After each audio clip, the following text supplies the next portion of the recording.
Saya ke Pak Kombes Hisar, Direktur Reserse dan Kriminal Umum Polda Sumatera Selatan. Selamat malam Pak Dirkrim Selamat malam Mas Iman. Iya, ini hal yang sesungguhnya sering dilakukan oleh banyak orang.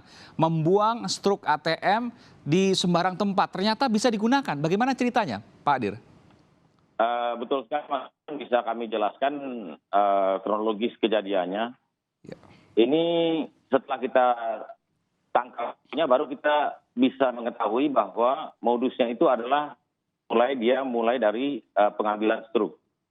Berawal dari laporan nasabah yang merasa nasabah dari Sumatera Selatan yang komplain ke BPD Sumsel Bubble yang tidak merasa menarik uangnya sejumlah 1,5 juta pada waktu itu. Kemudian kita lakukan penyelidikan yang cukup panjang, kemudian terkendala dengan situasi COVID dan sebagainya. Pada tanggal 11 kita menemui titik terang, kemudian beberapa lalu kita berhasil menangkap dua pelaku yang berperan seperti yang disampaikan dalam uraian pertama tadi bahwa satu mencetak rekening dan KTP palsu, satu sebagai yang pencari struk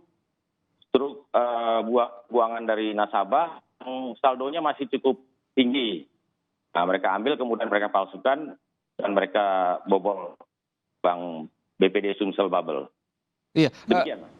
Saya agak sulit untuk kemudian memahami bagaimana mungkin tadi Pak Dir mengatakan bahwa ada yang mencari struk ATM, dicari yang saldonya masih banyak, kurang lebih begitu ya. Lalu kemudian dari struk itu bisa berbuat apa? Kan tidak bisa berbuat apa-apa karena tidak ada nama juga di struk ATM, hanya nomor rekening juga mungkin tidak semuanya. Ketika ia mengirimkan transfer mungkin ada nomor rekeningnya, tapi kalau seandainya nomor rekening sendiri saya pikir tidak ada di struk ATM. Bagaimana kemudian hanya bermodal struk ATM itu bisa membobol bank? Betul, memang ini diketahui setelah kita lakukan penangkapan, mengerucut kepada pelaku, kita periksa dan hasil pemeriksaan itu bahwa yang bersangkutan mengambil struk dengan data yang ada nama, kemudian dia memeriksa data nama korban HH, Pak Hari, nasabah Bank BPD Sumsel. Dia mencari datanya di link KPU. Link KPU, datanya, umur, alamat, dan sebagainya. Kemudian dia membuat KTP palsu.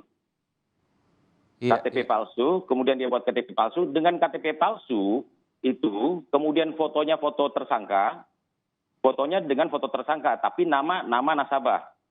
Sehingga dia mendatangi kantor bank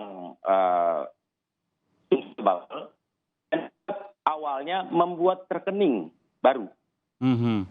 Membuat rekening baru dan membuat ATM. Nah, selang beberapa waktu kemudian dia menelpon ke Bank Sumsel dengan alasan dia mau menarik uang yang ada di rekening yang dia palsukan dari struk tadi, yang dia palsukan juga nomor tabung buku rekeningnya tabungan, tetapi dengan alasan dia tidak membawa ATM. Dari teller yang ada di Sumsel Bubble, bisa nggak saya menarik, memindah bukukan dari buku yang tadinya palsu dengan data palsu yang punya dia, pindah bukukan ke rekening satunya. Tapi yang ATM satunya dia tidak bawa.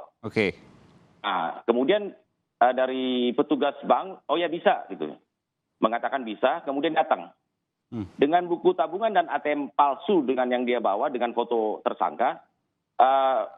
Petugas dari bank BPD Sumsel Bubble jadi percaya meskipun ATM yang satunya tidak ada, karena dia punya ATM yang baru ini, Pak. Di situ kelemahan dari dia punya, kemudian rekening yang seolah rekening asli dia buka dengan KTP palsu dia itu, fotonya tapi foto tersangka. Kemudian dia pindahkan, transfer ke rekening yang dia bikin itu.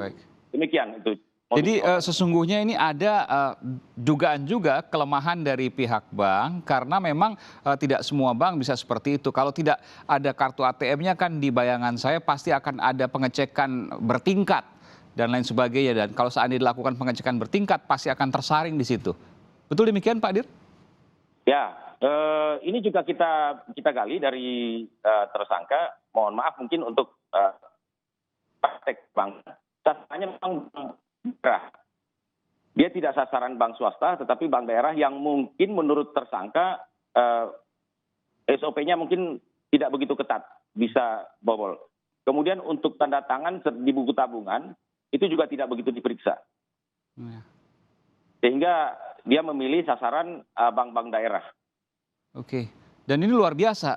Apakah ada mantan yang pernah bekerja di bank dari para tersangka ini? Karena ini tentu melakukan riset sebelum melakukan tindak kejahatan ini luar biasa. Dia bisa kemudian mengetahui titik-titik mana yang kemudian bisa ia masuki. Karena secara umum kan tidak demikian untuk pengelolaan bank atau verifikasi di bank tersebut. Dugaan ke sana juga mungkin ada, karena kami baru menangkap 2 tersangka dari 4 tersangka, 4 pelaku yang kami identifikasikan. 2 masih kami kejar, yaitu HO dan RO. Masih kami daftar pencarian orang dan akan kami kejar terus. Ini mungkin akan lebih terbuka apabila nanti pelaku lain kita tangkap. Dan kita juga mendalami apakah betul-betul ada kelalaian ataukah mungkin ada keterlibatan orang dalam. Oke, ini juga perlu diselidiki lebih lanjut, Pak Dir. Nanti saya akan lanjut kembali ke Pak Dir, termasuk juga ke Bung Pratama Dahlian Persada, pengamat keamanan siber yang kemudian sudah bergabung. Setelah jeda berikut ini saya akan segera kembali karena ini hal yang baru yang kemungkinan bisa terjadi juga. Mudah-mudahan tidak terjadi karena sistem pengamanan bank seharusnya bertingkat. Kita akan kembali saat lagi, saudara. Tetaplah bersama kami di Sapa Indonesia Malam. Bung Pratama, ini tentu mengejutkan karena ini hal yang terkesan remeh-temeh oleh kita lakukan. Banyak dari kita setelah misalnya transfer di ATM atau mengambil uang di ATM lalu struknya dibuang begitu saja. Ternyata bisa digunakan untuk tindak kriminal. Meskipun agak sulit dibayangkan saya karena kan di struk ATM itu bahkan nama tidak ada. Nomor rekening juga tidak ada kalau kita mengambil uang misalnya. Kalau kita mentransfer uang, hanya nomor tujuan transfer yang tercatat di situ. Bagaimana kemudian bisa terjadi hal ini? Ini luar biasa. Yang kemudian bisa saja tidak pernah dipikirkan oleh banyak orang. Ini Mas Aiman nggak pernah transfer kayaknya nih. Gitu.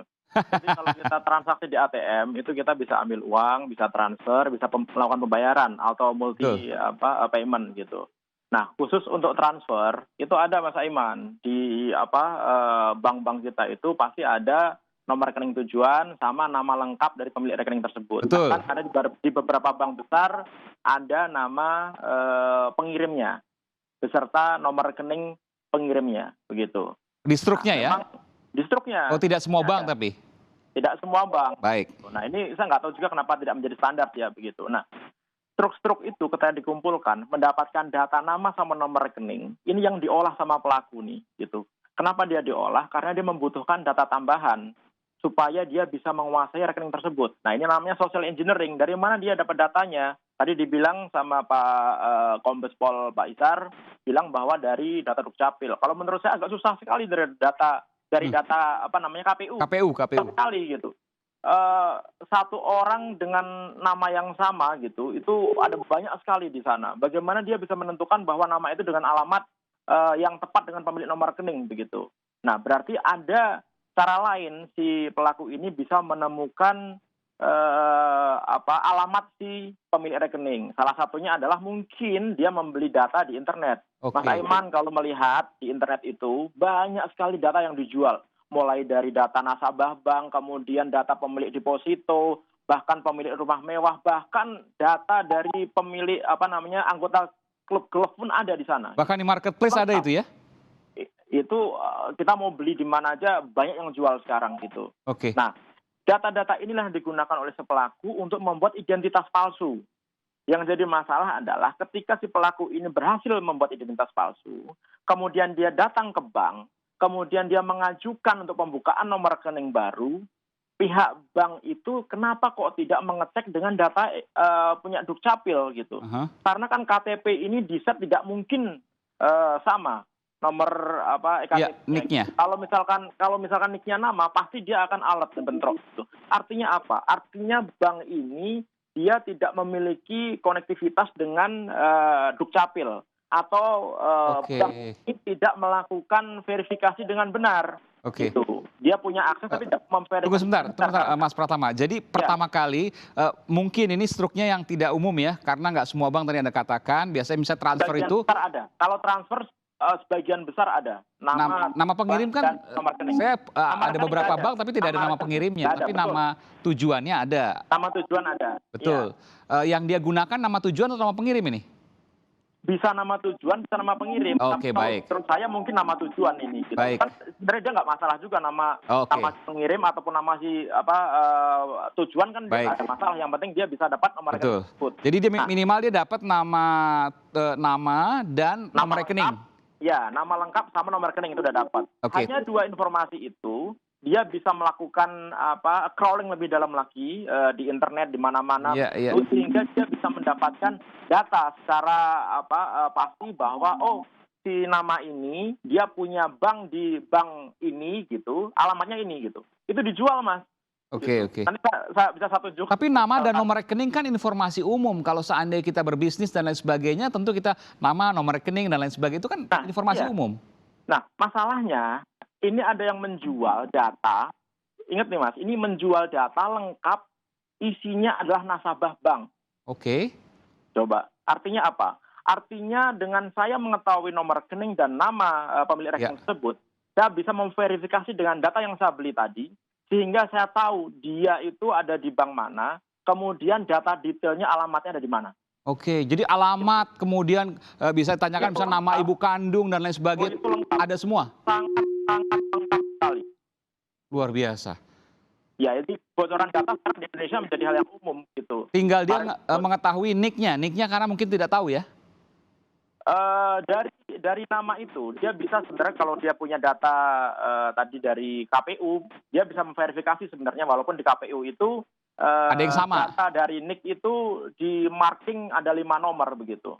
Oke. Ya kan? Nah, Ya, yang ya. masalah adalah ini kan di banknya nih. Kenapa si banknya kok bisa terima KTP palsu tersebut? Oke, Kan harusnya nggak oke. bisa gitu. Nah, ini Ya, kan ya. jadi masalah. Baik, Jadi baik. kalau Pak Hisar masih baik, masih dilakukan penyelidikan. Kalau menurut saya banknya salah ini gitu. Oke.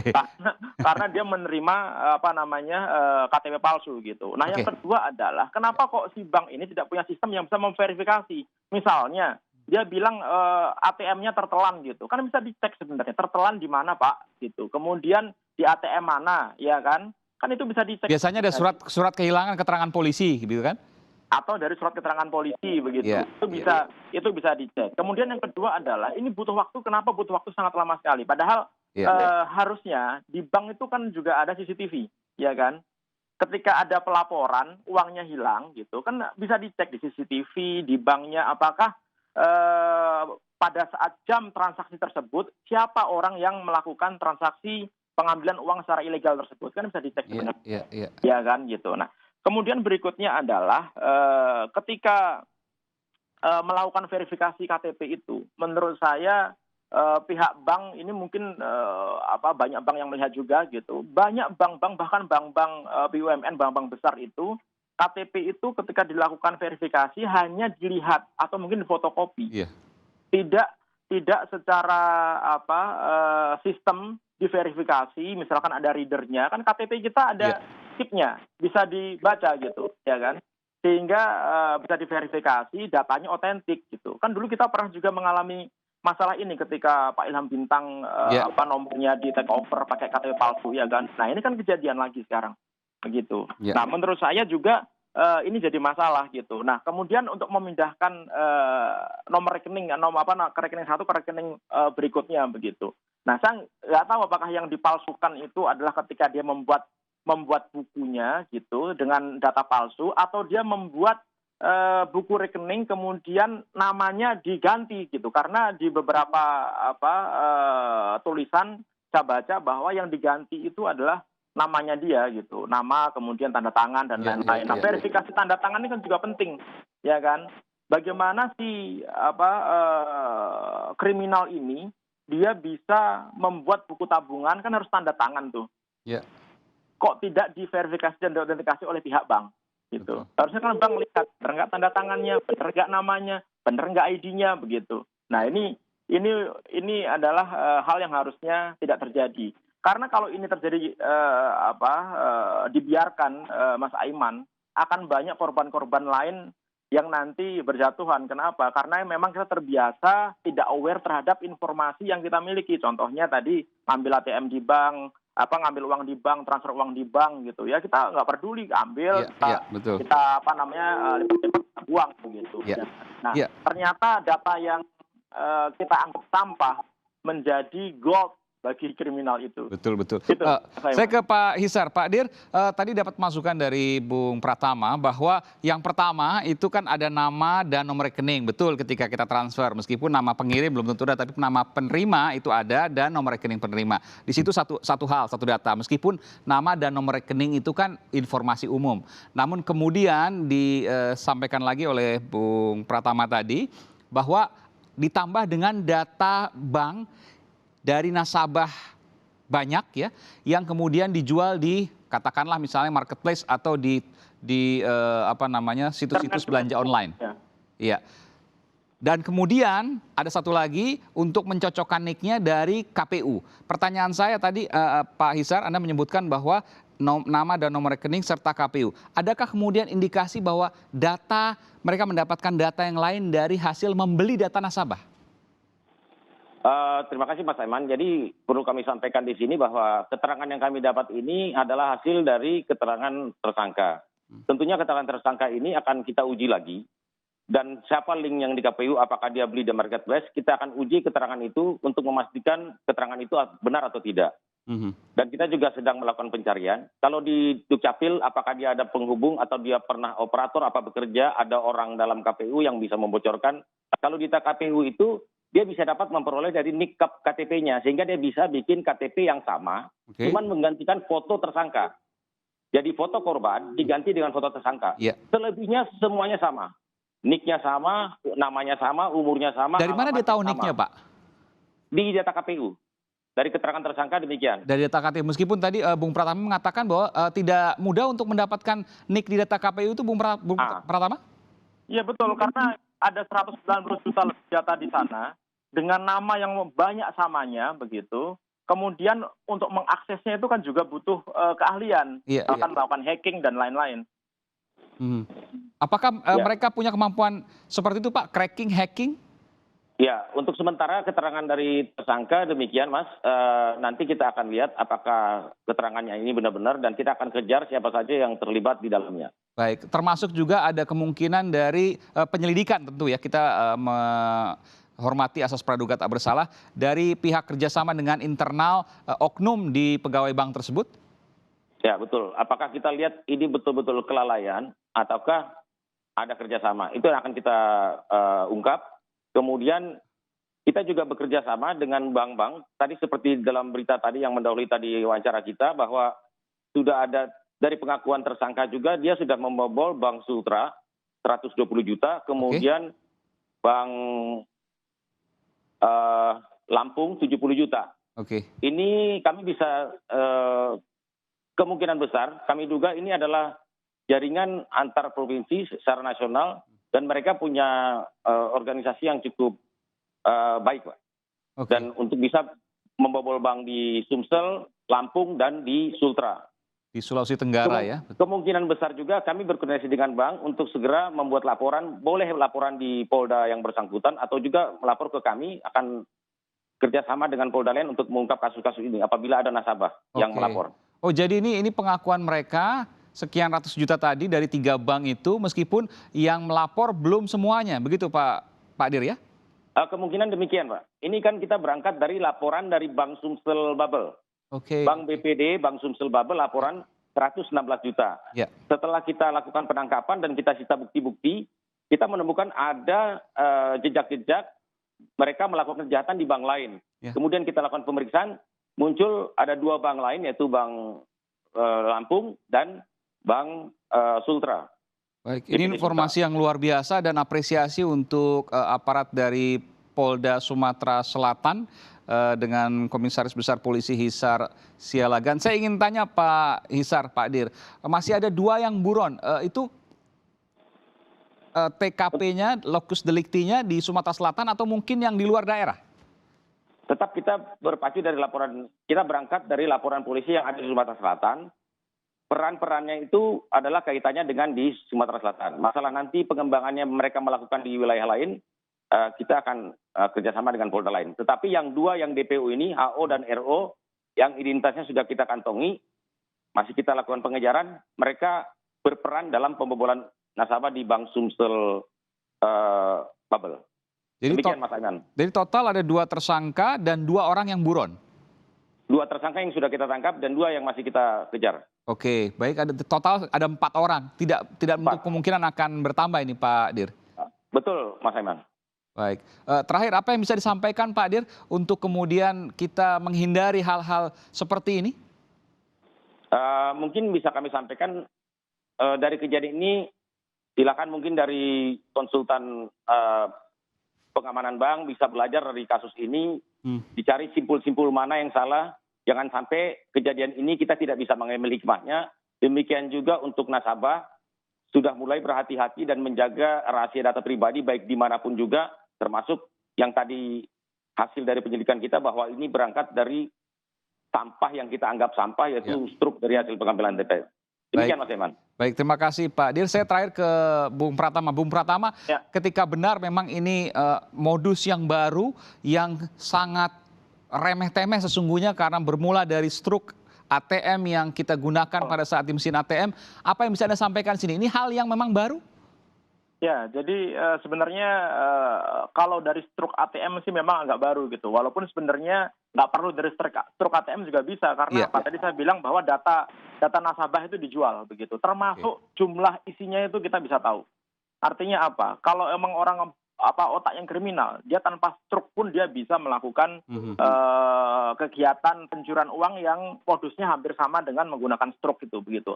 Artinya adalah bahwa di sini kita dalam posisi yang tidak bisa berbuat apa-apa, Mas Aiman begitu. Karena di sini dari sisi bank yang menurut saya agak lemah sehingga memang diperlukan. Ini kan ketika kita komplain ke bank, pasti bank juga bilang kita juga korban begitu. Itu klasik lah gitu. Oleh karena itu mungkin memang sudah saatnya saat ini kita memiliki undang-undang pelindungan data pribadi gitu sehingga ketika terjadi hal seperti ini yang pertama kali bermasalah disalahkan adalah si pemilik layanan begitu. Sehingga kalau mereka melakukan standar transaksi bank yang benar gitu, checking KTP, kemudian melakukan verifikasi ketika terjadi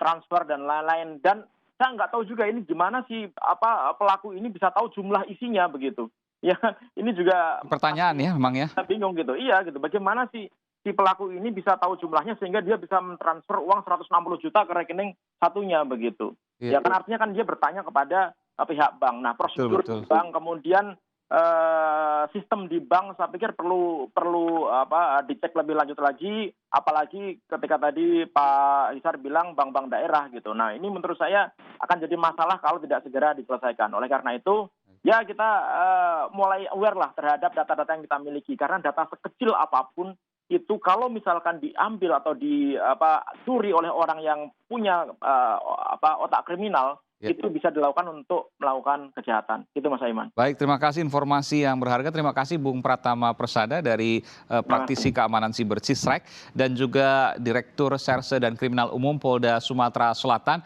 Komisaris Besar Polisi Hisar Sialagan. Terima kasih atas informasinya. Ini merupakan hal yang bermanfaat yang kemungkinan banyak kemudian dilakukan remeh-temeh, termasuk juga soal pencurian atau penjualan data nasabah di manapun, ya itu kemudian harus juga perhatikan jangan sampai kemudian ada korban-korban lagi. Terima kasih sekali lagi.